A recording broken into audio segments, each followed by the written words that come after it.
아멘. 사도행전은 누가가 썼는데요. 오늘 다시 한번 초대교회 재물 사용이 어땠는지에 대해서 또 보도하고 있어요. 사실 2장에 나눴었거든요. 생각나시죠?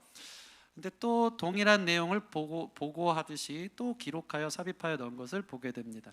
정말이지 누가는요, 사도행전 초대교회에 나타난 수많은 기적들, 앉은 뱅이가 일어나고 눈먼 자가 눈을 뜨고, 나중에 보면 더 놀라운 기적들이 막 나요. 막 손수건만 만져도 사람이 낫고, 그림자만 밟아도 사람이 낫고, 이런 놀라운 기적도 적는데, 이 기적을 두 번이나 자세하게 보도하는 걸 보면 기적 중의 기적은 재물관의 변화다. 하나님 제자로서, 예수님 믿는 사람으로서 우리는 이 세상에 있는 물질을 어떻게 쓰느냐가 그리스도인으로서 참 하나님 만난 사람의 증거다. 이걸 너무나도 보여주고 싶었고, 특별히 교회 공동체를 통해서 세상의 자본주의 시대, 물질 만능주의 시대 속에 물질을 통해서 빈부격차가 나눠지고 내가 너보다 낫고 차등을 두고 기능을 나눈 이 세상 문화를 완전히 박살내고, 이 교회 안에서 정말 모두가 물질로 하나 되는 것이 얼마나 귀한 성령의 역사인지 그것을 너무 보고 싶은 거예요. 그래서 오늘도 사실은 물질관에 있어서 우리의 가치관을 바꾸는 건 되게 쉽지 않습니다. 왜냐하면 여러분 삶에 피땀 흘려 번 돈을 제가 알거든요. 헌금 하나 계산기 두드려 볼 수밖에 없고, 손발을 잘라내듯이 주님 앞에 드리는 것이 너무나도 쉽지 않습니다. 그럼에도 불구하고 누가는 이것을 두 번이나 자세하게 보도하면서 이게 하나님의 사람이다, 물질이 하나님께 달려있다, 물질도 하나님 기뻐하심으로 사용하라 라고 오늘 이 말씀을 저 여러분에게 준 줄 믿습니다. 말씀을 전할 때 제일 중요한 게요, 씨를 뿌리는 거잖아요. 말씀에 씨를 뿌리는 건데 씨알도 안 먹히는 소리가 될 때가 있어요. 밭이 잘 일구어져야지 아무리 좋은 씨앗이라도 딱 심겨지면 열매 맺거든요. 근데 오늘 참 도전적으로 제가 생각하는데, 물질관 바꾸는 거 씨알도 안 먹히는 소리 같이 들릴까 봐. 청년들 요즘 얼마나 힘듭니까? 재물 진짜 모으는 것도 쉽지 않고, 다들 차등한 상황에서 흙수저 금수저 나누고, 개천에서 용나는 법 없고, 요즘은 다 속담이 안 통해요. 그런 일 없어요. 그런 상황에서 내 물질을 또 누군가를 위해, 나도 힘들어 죽겠는데 나누라고요? 씨알도 안 먹히는 소리가 될까 봐. 그럼에도 불구하고 강의 설교를 순서를 딴 하나님이 우리 가운데 주신 의미는 주님이 보기를 원하셔서 그런 줄 믿습니다. 한번 소화해내보고 감당해내보고, 나의 삶에 주신 물질을 내가 어떻게 쓰는 게 하나님 기뻐할까, 그렇게 우리 자신을 다시 한번 생각해보고 말씀 앞에 순종하며 아름답게 반응하는 저와 여러분 됐으면 좋겠습니다. 오늘 말씀을 먼저 보면요, 이 초대교회 안에 거룩한 물질에 관한, 물질관에 관한 문화가 있더라고요. 32절 말씀 같이 한번 읽어보겠습니다. 시작. 믿는 무리가 한 마음과 한 뜻이 되어 모든 물건을 서로 통용하고 자기 재물을 조금이라도 자기 것이라 하는 이가 하나도 없더라. 초대교회에 놀라운 문화가 있는데 한 마음 한 뜻이 여기에 됐어요. 그건 뭐냐면 자기 재물이 내게 아니다, 자기 거라고 주장하는 사람이, 조금이라도 자기 거라 주장하는 사람이 있었다고요? 하나도 없었다는 거룩한 문화가 교회 안에 있었다는 것입니다. 이게 기적이죠, 그죠? 모두가 당시 이 초대교회, 지금 이 상황 보면 지난번에 3,000명 회심했고 그 다음에 5,000명 회심해서 8,000명 되는 그 대형 교회인데요, 그 중에 누구도 물질관에 있어서 세속적인 가치를 갖고 이거 내가 주인이야, 내 마음대로 쓸 거야, 내가 어떻게 벌었는데 왜 나보고 배 나와라 감 나와라 하는 사람이 하나도 없었다라는 거룩한 문화가 있었던 것을 보게 됩니다. 누가는 이거를 너무 자세하게 기록하고 싶어서요, 2장에서 3,000명 회심했을 때 서로 물질을 내 것이 내 것이라 주장하지 않고 통용했다는 기록을 했는데, 또 왜 오늘 4장에 이 비슷한 부분을 넣었나 가만히 보니까요, 4장이랑 사도행전 2장이랑 좀 차이가 있어요. 무슨 차이가 있냐면, 사도행전 2장 때는 3,000명 회심하고 난 뒤에 대형교회, 그리고 지금 4장에는 5,000명이 더 추가가 된 거예요. 근데 놀라운 건 뭐냐면요, 3,000명이 교회 문화 속에, 하나님 나라 가치 속에서 물질관을 사용하기 시작하니까요, 세속적으로 살던 5,000명의 사람들도 그 문화에 흡수됐다는 걸 지금 기록하고 싶은 거예요. 3,000명이 그렇게 살았는데 오늘 본문 보니까 5,000명이 추가된 8,000명 되는 대형교회도 3,000명의 본보기를 보고, 돈은 이거구나, 하나님이 주인이구나, 하나님이 공급해 주신 거구나, 하나님이 기회를 주셔서 벌게 하신 거구나, 그것을 인정하며 하나님 기쁨을 위해 써야지라는 이 거룩한 물질 문화, 통용하는 문화가 5,000명이 들어왔는데도 3,000명에게 흡수되어서 하나님 나라를 만들었다라는 것을 누가는 상세하게 기록하고 싶었던 것입니다. 우리 교회도 이러한 문화가 있기를 바랍니다. 교회 안에 이건 너무나도 당연한 거 아니야? 하는 거룩한 뉴 노멀, 이거는 그냥 노멀한 거야, 당연한 거야, 일상적인 거야, 힘든 거 아니야, 그렇게 하는 게 교회야 라고 얘기할 수 있는 당연하지 문화가 우리 교회 안에 있기를 바랍니다. 교회 개척하는 거 힘든 거 아니야, 당연한 거야. 11조 하는 거 당연한 거야. 단기 선교 딱 뜨면 당연히 시간 빼는 거야. 다음 세대 봉사 아침에 오는 거 힘든 거 아니야, 당연한 거야. 성경 공부 큐티, 야 그거 왜 못해, 당연한 거야. 야 너도 할 수 있어. 이 분위기가 교회 안에 당연한 문화가 부흥하는 교회더라고요. 안 그런 교회는요 다 미니멈이에요, 미니멈. 여러분 뜰모임을 보면요, 이 부흥하지 않고 미니멈 소그룹을 하는 데는 어떠냐면요, 야 난 사실 이걸 잘 못해. 그럼 그거 되게 공감해줘. 야 나도 근데 잘 못한다 그거. 아 너도 못하냐? 나도 못해. 야 그래 우린 안 돼 하면서 울면서 끝내요. 그럼 그건 이제 그 정도 수준. 야 우리 도저히 그런 힘든 거다. 근데 맥시멈 이 뜰모임은 어떠냐면요, 은혜 받은 사람, 야 그 정도 당연한 거야, 나 할 수 있어, 나 했어. 아 그래? 나는 못하는데 진짜 은혜 받으면 할 수 있어? 그럼 당연하지. 아 그래 한번 해볼까? 하면서 함께 끌어올려주는 거룩한 문화가 있는 것이 바로 교회, 부흥하는 교회의 특징이라는 것입니다. 부흥하지 않는 교회는요 뭐 하나도 넘어가는 게 없어. 다 소화가 잘 안 돼. 매끄럽지가 않아. 뭐 하나도 이게 부정적인 얘기들이 많고 그건 안 된다는 얘기들이 많고 한 거예요. 여러분 이 초대교회의 멋있는 문화를 우리 교회가 멋있는 계승으로 이어받았으면 좋겠습니다. 구약 시대에는요 11조 강조하더라고요. 그리고 주일 성수 강조해요. 왠지 압니까? 구약은 율법에 매여 있고 딱 미니멈까지 그 정도 기본이라인 거예요. 11조를 내라, 또는 안식일을 기억하여 거룩히 지키라, 규정을 한단 말이죠. 그 틀 안에 있어서 기본은 해라 하는데, 신약에 오면 11조 내란 말이 있어요, 없어요? 없어요. 주일 성수 안식일 기억해 거룩히 지키라는 말 있어요, 없어요? 없어요. 왠 줄 알아요? 그렇게 규정하고 가르치지 않아서 알아서 잘했거든요. 11조 내란 말 없는데요, 그 얘기 듣고 많은 사람들이 목사님 신약에는 11조 얘기 없는데 왜 11조 강조합니까? 이러면서 많은 유튜브나 내용도 보면 11조는 하지 말아야 된다, 막 많은 갑론을박들이 있어요.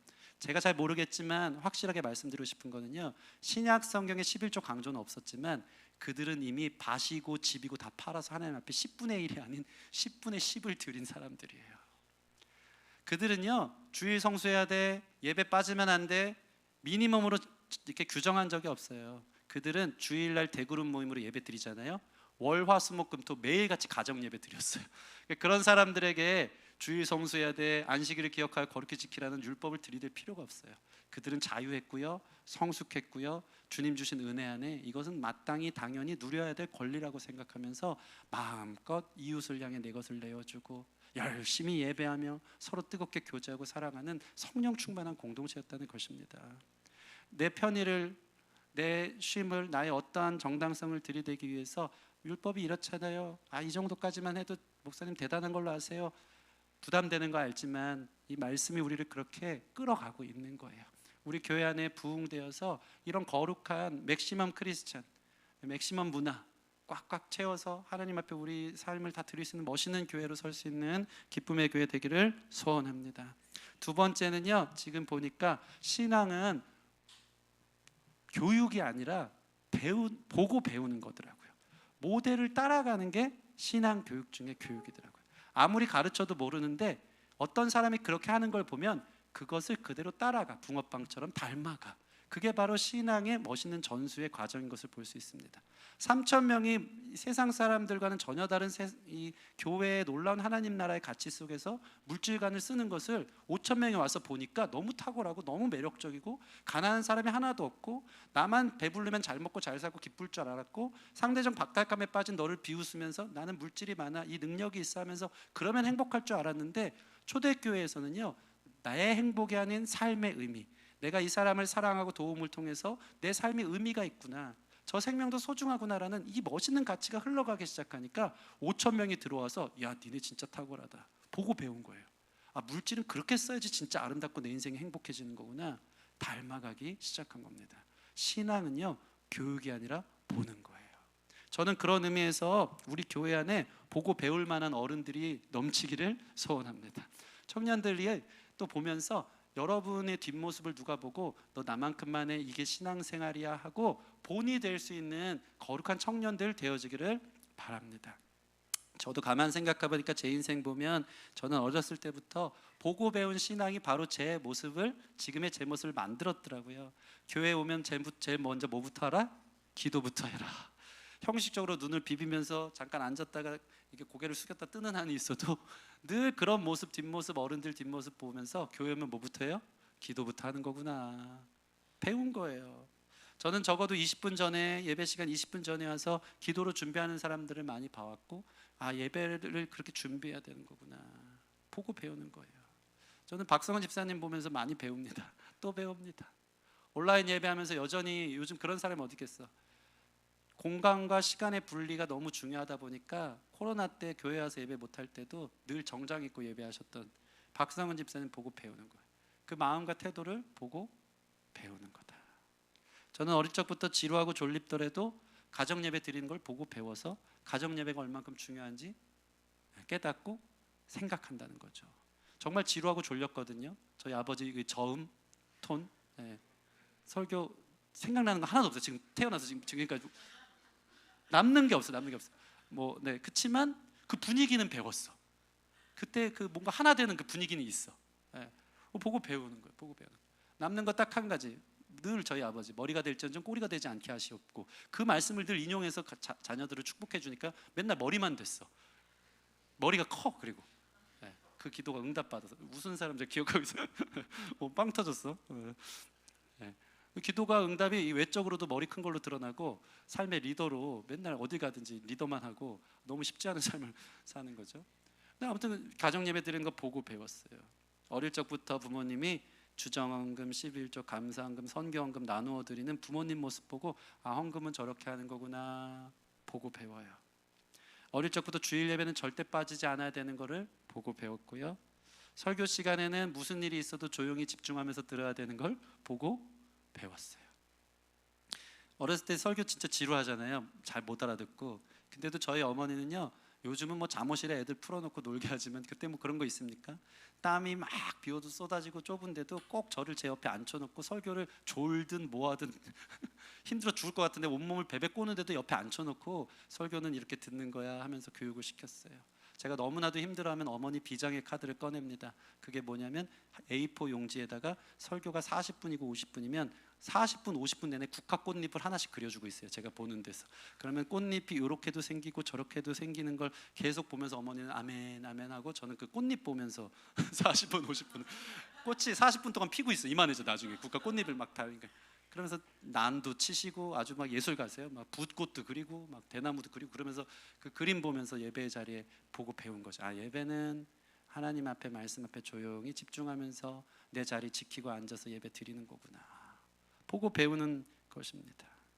여러분 본받을 만한 어른 있으세요? 그 뒷모습 기억나세요? 감사합시다. 그리고 여러분이 그런 신앙의 어른들이 되기를 바랍니다. 보고 배울 사람들이 너무 없는 것 같아요. 요즘은 제가 부끄러워요. 목사로서 여러분이 저를 보면서 과연 보고 배울 만한 신앙의 모습이 있는가. 제가 예전에 그 얘기 했잖아요. 오늘날 말세에는 경건의 모양은 있으나 경건의 능력을 부인하니 이 같은 자에게서 돌아서라. 제가 정말 바라는 것은 제발 경건의 능력 둘째치고 경건의 모양이라도 있는 교회 됐으면 좋겠습니다. 기도하는 모양 여러분 삶에 있어요? 말씀 보는 모양, 아침에 일어나면 큐티하는 모양, 홀로 주님과의 정해진 시간에 독대하며 기도하는 모양, 섬기는 모양, 겸손함으로 봉사하는 모양이 있어요? 모양이 없으니까 모양도 없어서 능력도 없고 여러분 이 모양을 서로 본받아서 보여줄 수 있는 성숙한 그리스도인들 되어지기를 바랍니다. 자, 두 번째, 그렇다면 이러한 초대교회는 어떻게 이렇게 피땀 흘려 번 돈을 자기 것이라고 하지 않고 어떻게 그렇게 아낌없이 나눠줄 수 있었는가? 어떻게 이런 재물관을 가질 수 있지? 그 사람들은 안 아깝나? 참 쉽지 않았을 텐데 어떻게 자기 것을 자기 것이라고 조금도 한 사람이 없지? 가만 보니까 오늘 말씀에 그 단서가 있어요. 33절 같이 읽겠습니다. 시작. 사도들이 큰 권능으로 주 예수의 부활을 증언하니 무리가 큰 은혜를 받아. 사도들이 말씀을 능력 있게 전했는데 그 말씀의 주된 내용은 뭐라고요? 주의 부활을 증거했어요. 그러니까 거기에 무리들이 은혜를 받아서 34절부터 보면 가난한 사람 없도록 자기의 밭가집을 파는 거예요. 다시 얘기해서 이들이 그들의 재물관이 바뀌게 된 결정적 계기는요, 그들 안에 건강한 부활신앙이 자리 잡혔던 것입니다. 부활신앙이 있으면 우리의 재물관이 바뀐다는 거예요. 부활신앙이 뭐죠? 예수님 죽지 않고 살아계시다는 거예요. 여러분, 예수님 우리 삶에 살아계신 것을 믿으시기 바랍니다. 하나님이요 통치하고 계세요. 여러분을 하나님 살아계십니다. 하나님이 여러분의 삶의 형편을 다 살아서 보고 계십니다. 그리고 여러분을 공급하시고 인도하시는 분이십니다. 하나님도요, 믿음도 결을 따라 해라, 대패도 결을 따라 밀어 잘 밀리듯 하나님 가르침과 뜻과 계획대로 해야지, 아 얘는 물질 잘 쓰는구나, 내가 다 보고 있었거든, 그래 그러면 내가 더 흘려줄게, 통로가 되어주렴 하면서, 물질도 저는 은사라고 생각하거든요. 잘 활용하고 잘 쓰는 만큼 하나님이 물질을 채워주실 줄 믿습니다. 부활신앙, 하나님 살아계시다. 예수님 죽지 않고 살아계셔서 내 삶을 통치하고 다스리신다. 그러니까 부활신앙이라는 것은 우리 인생에 늘 계산기를 두드릴 때 플러스 알파 하나님이 계시다는 걸 꼭 생각해야 돼요. 여러분이 아무리 계획해서 더하기를 만들고 심지어는 곱하기를 만들어도 하나님 플러스 알파가 0을 해놓으면 내 인생이 0이 되고 마이너스가 될 수 있다. 하나님을 개입해 넣는 게 부활신앙이에요. 하나님 살아서 여러분을 보고 계십니다. 내 마음대로 경영하고 내 생각대로 계획한들, 많은 사람들이 나는 청빈론자가 될 거야, 청부론자가 될 거야, 많은 것들을 결정하는데 사실 그거는 별로 중요하지 않아요. 물질의 주권이 누구에게 있죠? 하나님에게 있어요. 이 사람에게 주실 때가 있고 저 사람에게 주실 때가 있고, 주신 것을 걷어가실 때가 있고 취하실 때가 있고, 하나님 손에 있음을 인정하고 그 플러스 알파를 늘 개입해 넣는 것이 바로 우리 인생의 건강한 부활신앙이고 재물관 씀씀에 있어서 필요한 거예요. 그러면 하나님이 내게 맡기셨구나, 그럼 이걸 난 어디로 위해 쓸까? 내 욕심에 대한 것들을 덜어내고 다른 사람들을 위해 흘려주라고 하나님 통로로 쓰라는 건 아닌가? 살아있음을 믿잖아요. 그럼 우리 삶의 모든 물질의 씀씀이가요, 하나님 어떻게 해야 합니까? 하나님 이 물질 어떻게 쓰는 게 주님 기쁨입니까? 제가 보니까 물질처럼 제대로 된 잣대가 없더라고요. 물질처럼 구체적으로 내가 그리스도인인지 세상 사람인지 보여주는 게 없어요. 여러분 물질을 어디에 쓰고 있습니까? 둘 중에 하나더라고요. 죄 짓는 데 쓰든가 하나님 영광 돌리는 데 쓰든가. 너무 잣대고 기준이고 저울이에요. 거룩하게 하나님이 벌게 한 돈을 갖고 여러분이 뭐 누리고 여러분의 취미 생활을 하고 플렉스하고 좋습니다. 다음 주에 설교하겠지만, 그런데 그것을 가지고 하나님께 드리려고 했던 얼마를 착복하고 횡령한 아나니아 삽비라가 크게 심판받는 내용이 있거든요. 이 부분은 다음 주에도 구체적으로 얘기하겠지만, 제가 드리고 싶은 말씀은 하나님 보고 계신 쪽에서 내가 이 물질을 하나님 개입시켜서 이 거룩하게 번 거를 혹시나 죄를 짓는 데 쓰는 건 아닌가, 아니면 더 나아가서 하나님 영광을 해 쓰는 건 아닌가, 늘 생각해내는 게 바로 부활신앙의 모습이라는 것입니다. 잠언 11장 24절 함께 좀 보여주시겠습니까? 잠언 11장 24절 시작. 흩어 구제하여도 더욱 부하게 되는 일이 있나니 과도히 아껴도 가난하게 될 뿐이니라. 하나님 말씀하시죠. 플러스 알파가 있는 거예요. 물질을 취하시는 분, 주시는 분이 하나님이시다. 구제해도 부하게 된 사람이 있고요, 과도히 아꼈는데도 가난하게 되는 인생이 있더라고요. 인생에 플러스 알파가 있는 거예요. 누가복음 12장 33절 시작. 너희 소유를 팔아 구제하여 낡아지지 아니하는 주머니를 만들라.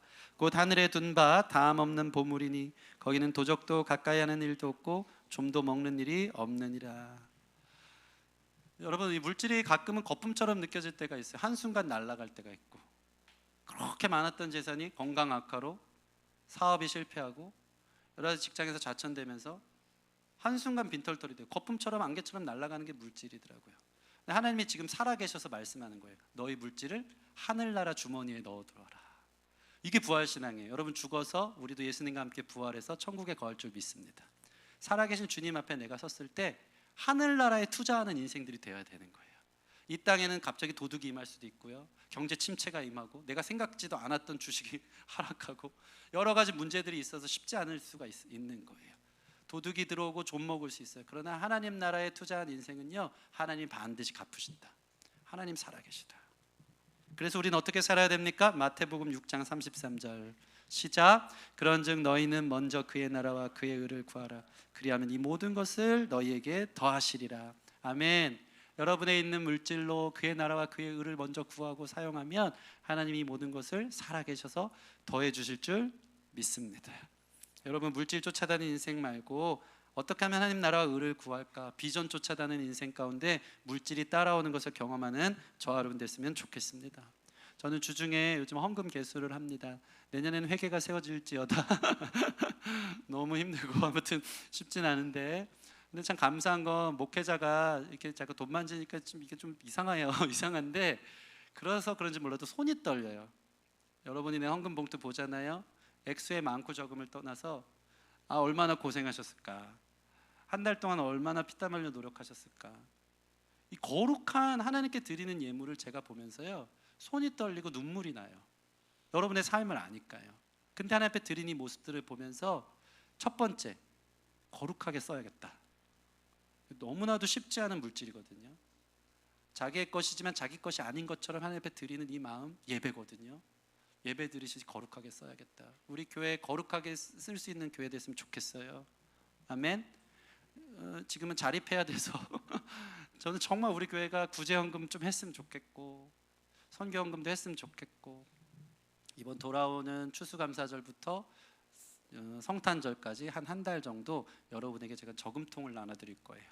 그래서 한 달 동안 십시일반, 뭐 잔돈이든 뭐든, 아니면 여러분 조금 이렇게 버거워도 조금씩 모아서 우리 지역사회 돕는데, 불우이웃 돕는데 성탄절 때 걷어와가지고 한번 내는 좀 이벤트를 할까 합니다. 그래서 작지만 이런 이벤트를 통해서라도 좀 구제하고 하면서 거룩하게 쓰는 교회 됐으면 좋겠다. 두 번째는 여러분을 위해서 제가 기도합니다. 이 봉투에다 기도 제목 적고 드린 거 돈만 빼놓고 어떻게 쓰레기통에 넣어요? 양심이 너무, 이게 여러분의 인격으로 막 와닿는 거야. 종이 하나, 봉투 하나하나가. 그러면 그거 갖고 기도하는 거예요. 하나님 붙들어 주세요. 건강 주셔서 한 달도 살게 해주세요. 또 이렇게 벌을 수 있는 벌이 주시니 감사합니다. 하나님 축복해 주세요. 하나님 나라 영광에 쓰임 받는 귀한 우리 지체들 되게 해주세요 하고 기도가 나오더라고요. 여러분, 하나님이 여러분의 삶을 아십니다. 그분이 살아계십니다. 여러분을 보고 계십니다. 하나님 나라 영광 위에 생각하고 계산하고 쓴다면 하나님께서 이 모든 것을 여러분에게 더해주는 거룩한 결과를 보게 될 줄 믿습니다. 특별히 부활신앙에서 정말 중요한 거는요, 나에게는 살아계신 예수님이 누군가에게는 예수님 보이지 않잖아요. 하나님 보이지 않으니까 하나님 살아계신가 안 계신가 모른단 말이죠. 근데 부활신앙은요, 이렇게 전달되어져야 돼요. 내게 살아계신 주님이 내가 누군가에게 물질을 흘려줌을 통해서 그 사람이 물질을 받았지만, 어떻게 하나님이 내 필요를 아셨지? 어떻게 하나님이 내 상황을 아셨지? 하나님 살아계시네. 내가 채운 것 같지만 하나님이 공급하셨네 라는 경험을 하게 하는 것이 부활신앙의 멋있는 전달 방식인 것입니다. 여러분들이 그렇게 누군가에게 하나님의 살아계심을 보여줄 수 있는 멋있는 통로들이 되어지기를 주님의 이름으로 축원합니다. 베드로전서 4장 11절 말씀 같이 읽겠습니다. 베드로전서 4장 11절 시작. 만일 누가 말하려면 하나님의 말씀을 하는 것 같이 하고, 누가 공사하려면 하나님이 공급하시는 힘으로 하는 것 같이 하라. 이는 범사에 예수 그리스도로 말미암아 하나님이 영광을 받으시게 하려 함이니 그에게 영광과 권능이 세세에 무궁하도록 있느니라. 아멘. 아멘. 여러분 보세요. 누가 말하려면 하나님 말처럼 하세요. 아멘. 여러분의 입술이 거룩하여지기를 바랍니다. 여러분들이 하나님처럼 우리 주변 사람들을 살리고 위로하는 생명의 언어들을 쏟아내기를 바랍니다. 그리고 또 누가 공급하면 누가 한 것처럼 하나님이 한 것처럼 공급하는 손길, 얼마나 아름다운지 모릅니다. 그게 뭐라고요? 하나님이 영광 받으신대요. 그걸 예배로 받으신대요. 그러니까 헌금은요, 우리가 하나님 앞에 드릴 수 있는 최고의 예배 행위가 되는 거예요. 여러분 보세요. 이 하나님이 사실 돈이 필요해요, 안 필요해요? 하나님 안 필요해요. 하나님 통장이 있어요, 계좌가 있어요. 우리가 헌금 드리면 제가 하나님 계좌로 쏩니까? 하나님 받으세요 합니까? 그게 하나님께 영광이 됩니까? 하나님께 영광 되는 게 뭔지 아세요? 이렇게 모은 사도들의 발 앞에 둔 것을 의미 있는 곳에, 가난한 자에게 필요한 곳에 전달해 주면요, 그 사람이 하나님 살아계시네 하면서 하나님을 찬양하잖아요. 그때 우리의 모금은 거룩한 헌금이 되어져서 그때부터 하나님이 영광 받으시는 거예요. 하나님 그거를 받으시는 거예요. 그거를 기뻐하시는 거예요. 그래서 헌금은 그런 의미에서 여러분이 드린 것이 하나님이 이렇게 자기 주머니에 넣고 좋다, 하나님 우주가 다 하나님의 것이거든요. 그러나 작고 연약할지 모르는 오병이여, 나의 작은 도시락이라도 하나님 앞에 내어드리면 하나님 그거 받으시고요, 어떤 사람은 세상에서 5천 명 먹을 만한 분을 자기가 방석 깔고 누르고 사는 사람도 있겠지만, 작은 도시락 내어준 그 사람을 통해서 하나님은 5천 명을 먹이시는 거룩한 역사로 우리 가운데 보여주실 줄 믿습니다. 그런 의미에서 오늘 35절에 각 사람의 필요를 나누어 줌이라 할 때 이 나누어 주다라는 용례가 요한복음에 한 번 딱 나오는데, 오병이어에서 예수님이 떡을 나눠 줄 때 쓰는 헬라어 용법이 이때 나눠요. 자, 보세요. 하나님이 살아계심을 믿고 내 부활신앙 안에서 다른 사람에게 하나님의 살아계심을 증거하는 멋있는 예배의 행위로 헌금을 드리잖아요. 그것은 마치 하나님이 너무 기쁘게 영광 받으시는 일이 되어서 떡을 떼어 5천 명을 먹이시는 기적과 같이 그 사람 가운데 일하신다는 증거가 되는 것입니다. 이처럼 여러분을 하나님이 영광스럽게 친구로 부르셔서 쓰신다는데 얼마나 가치 있는 물질의 씀씀이에요. 여러분이 플렉스하는 것보다 하나님 나라에 플렉스하는 게 더 큰 열매와 결과가 있다는 거예요. 내가 사는 것을 넘어서서 이웃이 살고 이웃이 하나님을 경험하고 주께 돌아온다면 그것처럼 가치 있고 멋있는 인생이 어디 있습니까? 하나님께 드리면요, 하늘나라 은행에 투자하는 거고요, 하나님께 드리면요, 하나님이 그것을 내가 쓴 것보다 5천 명을 먹이시는 놀라운 기적으로 그 사람을 살리는 역사로 사용한다. 그러니 우리가 내는 헌금이 보통 일이 아니다. 얼마나 크고 위대한 일인가. 내 작은 것을 드리는데 그 마음 받으시고 내가 이거 크게 쓸게. 너희 작은 헌금 드렸니? 이 헌금 갖고 내가 사람 살릴게. 하나님의 살아계심이 뭔지 그에게 보여줄게. 내가 너를 사랑하고 있고 너가 이 상황에서 힘들고 지금 궁핍에 처했을 때 내가 그것을 너에게 채워줌을 통해서 내가 널 보고 있어. 나 살아있어. 나 너의 아버지야. 나 너의 목자야. 난 너를 공급하는 자야. 그를 나의 자녀로 품는 놀라운 구원의 역사로 이끌어 가시기에 여러분, 헌금은 우리가 할 수 있는 매우 거룩하고 멋있는 하나님 앞에 드리는 예배의 행위라는 것을 믿으시기를 바랍니다. 저는 지금까지 살아오면서 교회 개척하면서 여러분들이 보신 바와 같이 놀라운 기적으로 제가 살아나서 이 자리에 있습니다. 물질 하나 없었던 맨 땅에 헤딩하듯이 믿음이 너무 좋았는지 계산기 두드려 보지도 않고 이 정도 돈이면 교회 개척되겠다 했지만, 그 에피소드 아시죠? 야, 저는 제가 믿음이 컸어요. 우리 집 팔아서라도 교회 해야겠다. 부천으로 갑자기 쫓겨나서 여기 오게 될 때 하나님 둥지털이에서 여기까지 왔단 말이죠. 집담보대출 받으면 되겠지라는 마음을 갖고 은행 가보지도 않고 2주 동안 교회 나름대로 한 3천만 원 정도가 나올 것 같고 보증금 2천에 1,000만 원 리모델링해서 하여튼 순진해요. 제가 목사 아니면 우리 어머니 말처럼 넌 목사 아니면 세상에서 할 거 아무것도 없다. 이게 저주인지 축복인지 모르겠지만 뭐 축복으로 저는 받습니다. 믿음이 좋은지 어리석은지 될 줄 알았어요. 은행 가서 물어봤더니 택도 없다고. 집담보대출을 이미 저 집 살 때 80% 이상 받았기 때문에 당신에게는 대출이 못 나옵니다 하는 거예요. 그때 멘붕이 딱 이렇게 오는 거예요. 야, 망했다. 야, 우리 교회 어떡하지? 어디 텐트 치고 예배 드려야 되나? 교회 성도들 다 떠나고 이제 끝났다. 목회 여기까지 하라는 주님의 사인인가 보다. 겸허히 받아들이고, 나 도자기 만드는 거 좋아하니까 도자기 학원 끊어가지고 저기 강화도 가가지고 저기 도자기나 만들면서 거기다가 지저스 러브유 새기면서 저거 판매나 하면서 예수님께 영광 돌리는 나머지 인생을 살아야겠다. 제 평생에 사실 로망이요, 어렸을 때부터 모닝글로리 들어가는 게 제 꿈이었어요. 디자이너 되는 거, 막 이런 거. 늘 그런 이제 동경이 있는데 하나님 저를 이렇게 부르셨죠. 그래서 목사 그만하라나 보다 이러고 있는데 뭐 다른 방법이 없으니까 좀 은행에서 물어봤더니, 그러면 신용 좋은 사람, 교회에 신용 좋은 사람 한 명을 뭐 보증 쓰듯이 세워서 그 사람 이름으로 대출을 받으세요 하는 거예요. 그때 제가 우리 개척교회 누구 신용을 세워? 누구를 교회 지금 뭘 믿고 그려? 막 이러면서 그것도 안 될 것 같고, 그때부터 제가 이제 지나가는 상가 건물마다 보는데 그게 부럽더라고요.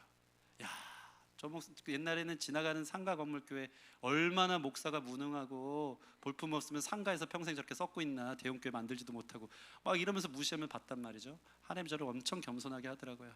상가 교회가 그렇게 부러워 보이더라고요. 3층, 5층 막 작은 건물 안에 막 이 교회 4개, 5개 붙어있는 그 교회들이 그렇게 부럽더라고요.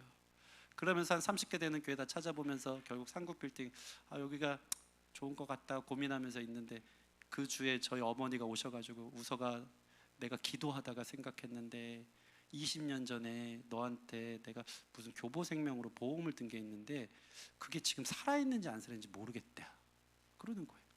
너희 첫째 형하고 둘째 형은 해먹었다. 뭐 언제 해먹었대. 근데 어머니가, 제가 사실 해먹을 시기가 많았거든요. 지금 이번 교회 붙여놓기 전에. 근데 그때도 얘기 안 한 거 보면 엄마도 깜빡하고 있었고 정말 묻어진 그런 돈이었던 거죠. 그날 월요일 날 저희 사모랑 여기 길거리에 차 세워놓고 교보생명에 전화를 합니다. 상급 빌딩 여기 보였어요. 전화했어요. 혹시 손우석이라는 이름으로 20년 전에 이게 만료된 보험이 있나요?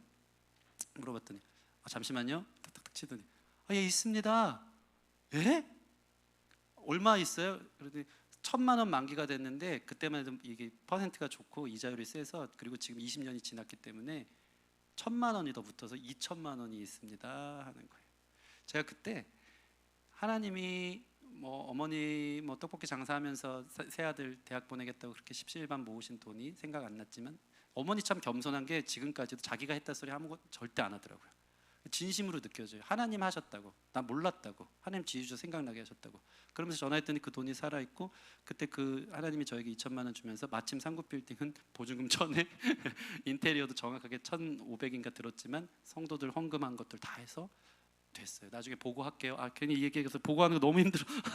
나 지금 12시간에 머리 싸매고, 하여튼 연말에 보고할게요. 선포합니다. 네, 뭐 목사를 못 하더라도 아무튼 보고할게요. 그래서 하여튼 건축 헌금도 보고할 텐데 그랬어요. 그래서 왔는데 그때 하나님이 돈을 저에게 채워 주신 게 하나님 음성으로 들려요. 뭐라고 들리냐면 너 목회 계속해라.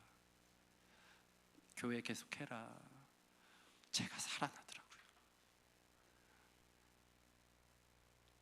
하나님이 하라고 하시는, 할 일이 있으시구나. 교회를 통해 할 일이 있구나. 강화도 가서 도자기 못 만들게 하시는구나. 죽게 매였구나. 2,000만 원 채워준 게, 그러면서 어머니한테 아들이 사실 애교도 안 부리는데 전화하니까 눈물이 와락 쏟아지더라고요. 엄마 감사합니다. 근데 어머니께 감사했고, 첫째는 감사했죠. 감사했는데 그 2,000만 원의 돈이 들어와서 감사한 게 아니라 하나님의 음성이 들어와서 감사한 거예요. 그게 바로 교회의 헌금을 통해 누군가에게 내어주는 시기적절한 하나님의 영광인 것입니다. 하나님 살아계시다. 하나님이 너의 삶을 보고 있다. 갑자기 궁핍에 거한 자, 갑자기 목돈이 필요한 사람, 고아나 과부, 갑자기 건강에 적신호가 들어온 사람, 직장에서 자천된 사람, 그 힘든 그들의 상황들이 초대교회는 다 오픈이 됐고 사도들이 그것들을 각자의 필요에 따라 나눠주니까 기적이 일어났는데 가난한 사람이 하나도 없더라. 그러면서 그들의 필요를 채워주니까 그들이 야, 하나님 진짜 살아계시고 날 사랑하시네 하면서 주님의 거룩한 교회의 일원으로 영광 돌리는 인생들, 그래서 이런 멋있는 헌금 문화들이 세워진 것을 보게 됩니다. 얼마나 멋있어요. 여러분 어디에 투자할 거예요? 여러분 어디에, 여러분에게 맡겨준 돈을 하나님 어디에 내놓을 것입니까? 가장 가치 있게 쓰는 것 하나님 손에 있는 것이다. 그것이 생명을 살린다면 기꺼이 내어드릴 수 있는 이 멋있는 초대교회 기적과 같은 문화가 우리 교회 안에 세워지기를 소원합니다. 말씀을 마치겠습니다. 우리 34, 35절 같이 한번 읽어볼까요? 34, 35절 시작. 그 중에 가난한 사람이 없으니 이는 밭과 집 있는 자는 팔아 그 판 것의 값을 가져다가 사도들의 발 앞에 두매 그들이 각 사람의 필요에 따라 나눠주니라. 아멘. 가난인 사람이 없었어요. 제가 예전에 이 얘기 한번 드린 적이 있어요. 여러분 세상은 공평해요? 불공평해요? 불공평하죠? 태어나면서부터 출발선이 다르죠? 흙수저 금수저가 있죠? 죽었다 깨어나도 따라가지 못하죠? 세상은 불공평해요. 태어나면서 전쟁 고아로 태어난 사람도 있고 장애로 태어나는 사람도 있고 가난과 평생 씨름하며 가난이 상처가 돼서 사는 사람들이 있다. 세상 불공평하네요. 그럼 하나님 불공평하네요. 그렇게 끝내버려야 되겠습니까? 그렇지 않아요. 하나님의 공평이 어디서 실현돼야 됩니까? 우리에게 주신 물질을 교회 공동체 안에서 나누어 주면서 하나님 공평하시네. 가난했던 그가, 상처 속에 있던 그가, 궁핍에 처한 그가, 장애에 있던 그가, 성도들의 사랑의 손길, 그 은혜의 법칙으로 나와 같은 사람을 하나님이 사용하셔서 하나님의 살아계심을 증거하고 보여줄 수 있는 영광스러운 동역으로 우리를 부르사 교회 안에서 하나님 나라는 이처럼 공평한 거구나 라고 느끼게끔 우리의 놀라운 기회를 주신 줄 믿습니다. 그렇게 가난한 자들에게 나누어주고 자기의 것을 팔아 사도들의 발 앞에 둠을 통해서 함께 쉐어하며 살아가는 멋있는 모습, 이 초대교회의 모습을 우리가 따라서 여러분 물질관이 바뀌어지기를 바랍니다. 지혜로운 투자를 하길 바랍니다. 여러분의 재정관이 바뀌고 우리 교회가 영광스럽게 하나님 기뻐하시는 교회로 세워져서 정말 이름 모르게 신음하고 아파하는 자들 동네에 또 되게 많아요. 그런 분들에게도 우리가 도와 그들에게도 하나님 보고 계시고 살아계십니다 증거할 수 있는 멋있는 교회로서는 우리 기쁨의 교회 되기를 주님의 이름으로 축원합니다. 우리 같이 찬양하고 기도하는 시간 갖겠습니다. 찬양. 주가 일하시네.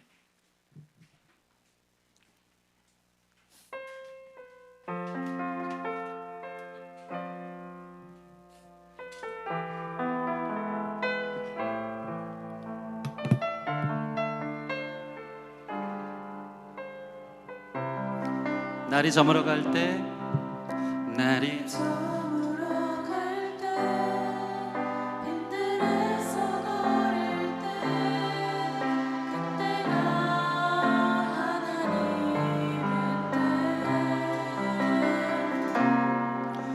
내 힘으로 한댈 때, 빈손으로 걸을 때, 내가 고백해 여호와. 주님이 준비하셨다는 뜻이죠. 다시 한번. 날이 저물어 갈 때, 날이 저물어 갈 때, 빈들에서 걸을 때, 그때가 하나님의 때, 내 힘으로 한댈 때, 빈손으로 걸을 때, 내가 고백해 여호와 이래. 주가 일하시네, 주가 일하시네, 주께 아끼지 않는 자에게. 아멘. 주가 일하시네, 주가 일하시네, 신뢰하며 돕는 자에게.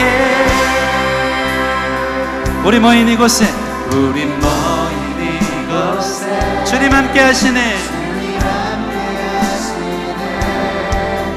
누리네 아버지 은혜.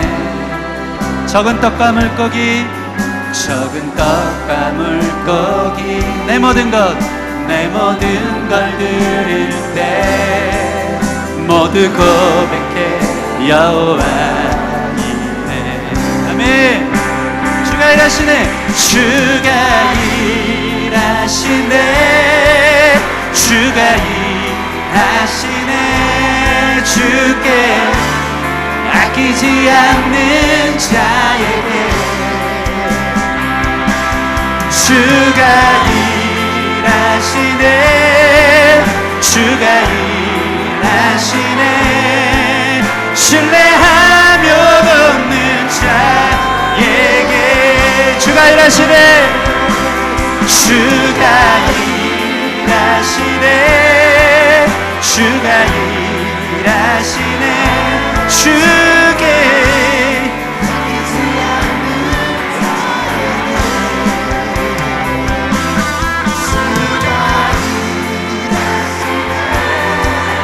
주가 일하시네, 신뢰하며 돕는 자. 같이 기도합시다. 여호와 이레 하나님, 모든 것 준비하신 하나님, 신뢰하며 걷는 자들에게 채우시고, 또 그렇게 주님 나라 위에 내 작은 물질 드릴 때 그들이 하나님의 손길을 경험하고 주께 돌아오는 거룩한 주님의 동역자로 세우심을 알아 주님 신뢰하며 걷기 원합니다. 주님 앞에 드리기 원합니다. 나의 재정관이 하나님 나라 가치를 통과한 멋있는 하나님의 사람으로 설 수 있도록 인도하여 주시옵소서. 드리기에 힘쓰게 해달라고 우리 같이 기도하며 나아가겠습니다. 주가 일하시네, 주가 아버지, 아멘. 도와주세요. 우리의 생명이 주께 있습니다.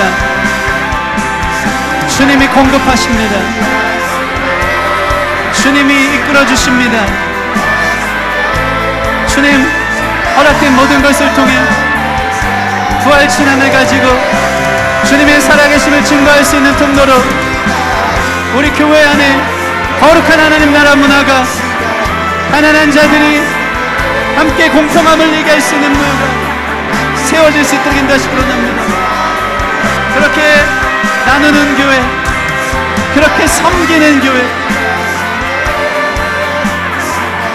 아멘. 그렇게 은혜를 흘려주는 교회 되도록 인도하여 주시옵소서. 하나님 감사합니다. 우리를 친구로 부르사 영광스러운 주님의 사역에 동역하게 하여 주시니 감사합니다.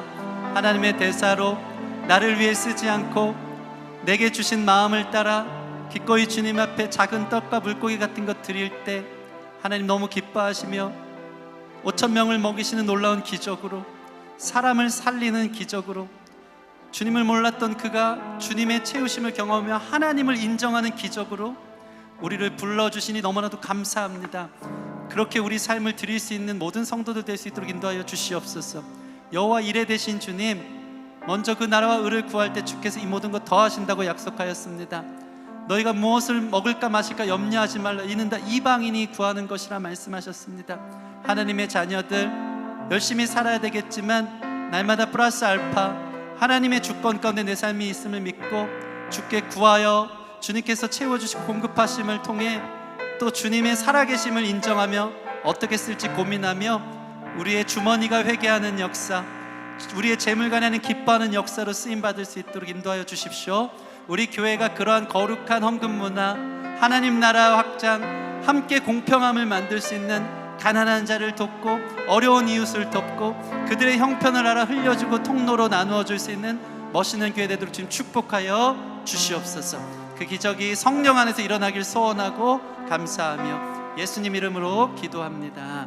아멘, 아멘. 우리 다 같이 자리에